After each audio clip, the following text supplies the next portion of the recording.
And if you're getting ready for a grill out, we're at Fleming's getting you some tips to be the best of your barbecue. It's getting better all the time. There's nothing you and I won't do. You're watching Great Day, the Valley's only 5-hour live local news and entertainment program. Great Day, now in HD, will continue in a moment.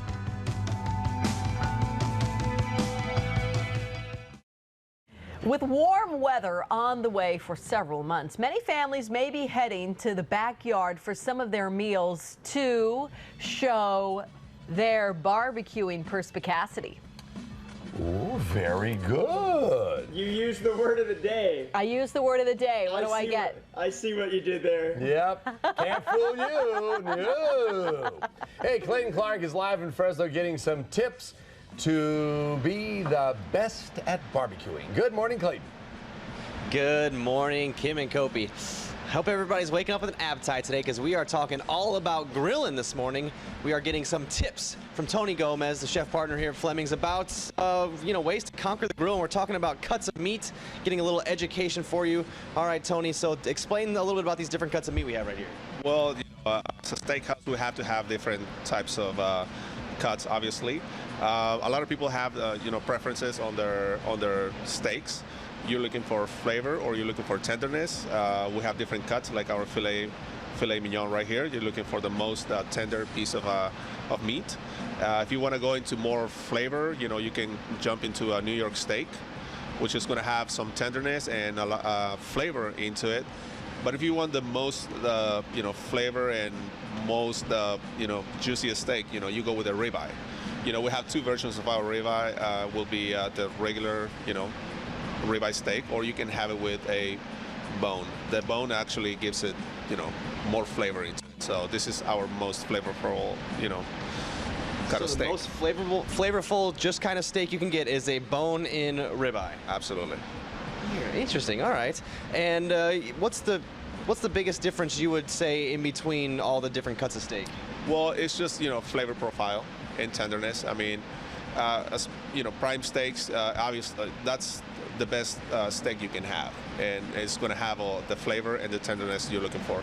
If you really want to get a good steak, you can go to your local meat market, or try to find the best steak out there so you can do it at home. Now, what do you do to prepare a big chunk of meat before you put it in to cook it? Well, we use salt and pepper. I mean, you can make your own rub if you want. I mean, we sell prime steak, so all you need is just salt and pepper. You want to, like, for this, just over it. You don't want to overpower it. If you want more salt and pepper, I mean, you can put more or less. Having a little problem there with the audio, but that's okay. We'll correct it and go back to him later. The month of May is National Barbecue across the country. Clayton Clark is getting some tips to master the art of steak. Good morning, Clayton. Good morning, Kim and Kopi. There is a lot to be learned about steak, and that's what we're doing this morning. We are getting as much knowledge as we can out of Tony here, the chef partner at Fleming's, and we're doing a little grilling, and we're working on some seasoning now, because you were telling me that when you're in the kitchen, try to have a little fun, experiment, right? Yes, exactly. A lot of people are afraid of getting in the kitchen, thinking that they don't know how to cook, or they just don't want to mess it up. But the art of cooking is that you have to just go ahead and do it. Have fun. That's how great recipes are done. By messing it up, doing it over and over. So don't be afraid of experimenting and doing something new. Not just for yourself, for your family, and try to impress your guests. When you have visitors at home. So. All right, so you're going to give us some tips to hopefully impress our guests, and we're going to do a little bit of different seasoning ahead of time, yes, right? Basically, a lot of people, they like more than salt and pepper. You can do a Cajun spice at home. Find your favorite spices, from cayenne pepper to paprika, salt and pepper. You can add oregano, tarragon. You can add, garlic powder. All these ingredients that you can incorporate, you mix them up together, and just make your own Cajun spice. So you've put salt, pepper, paprika, and cayenne pepper. You can make it a little sweeter. You can actually add brown sugar. You can add cinnamon. You know, you can add so many things to it. And when you get a steak like this, we use our basic salt and pepper, nice and even. You don't want to overpower one from the other. Get your Cajun spice and really cover the surface. Tap it a little bit. And more Cajun spice. If you want it spicier, add more cayenne pepper. If you want it sweeter, like I said, you add some sweetness to it. And it's ready to go into your grill, and just cook it to perfection. Just follow those tips. You know, if you want, after the product is done, you can top it off with, you know, some blue cheese. You can get blue cheese crumbles and put it on top of your steak. After it's done. And I can show you right now with our ribeye steak right here. That has been resting for about 3-4 minutes. Put some blue cheese crumbles over it. And we're gonna melt this baby for about 30 seconds. And you will have a blue cheese crusted steak. If you're a garlic lover, you can do the same thing with garlic. Get some minced garlic, put it over your steak after it's done, and just put it under, you know, you can actually put it in the oven and have a great garlic crusted steak. I mean, it's really, really good. Well, I say blue cheese encrusted steak for breakfast this morning, right now, Kim and Kobe, because that is looking amazing. Wow. Good job.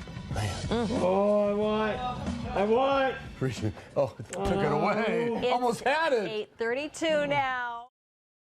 And we're here to help you conquer the grill today. Coming up, we're going to show you how to make the perfect salmon for the big barbecue.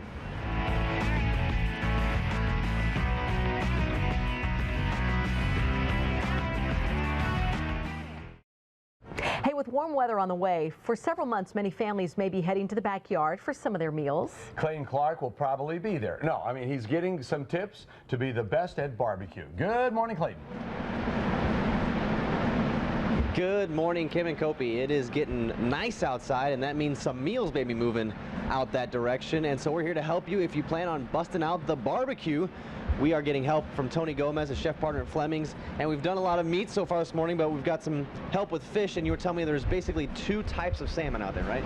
No, there's several types of salmon. The most common will be the North Atlantic and Scottish salmon. And the difference is just basically Scottish salmon has a more oil content in the salmon, so that gives a lot of natural flavor. It's just kind of like a steak having the extra little fat, you know, gives it more flavor. Same thing with the fish.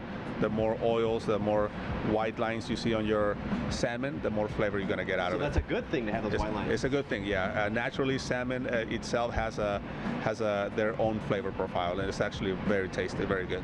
All right, so what do you do to get the salmon ready to go on the grill? Basically, what we do here at Fleming's, we use our salt and pepper blend. You know, it pretty much goes on everything we do here, and you can have it flat, or you can, you know, add your favorite spices if you really want your Cajun spice going with the fish. Is actually, you know, a good idea.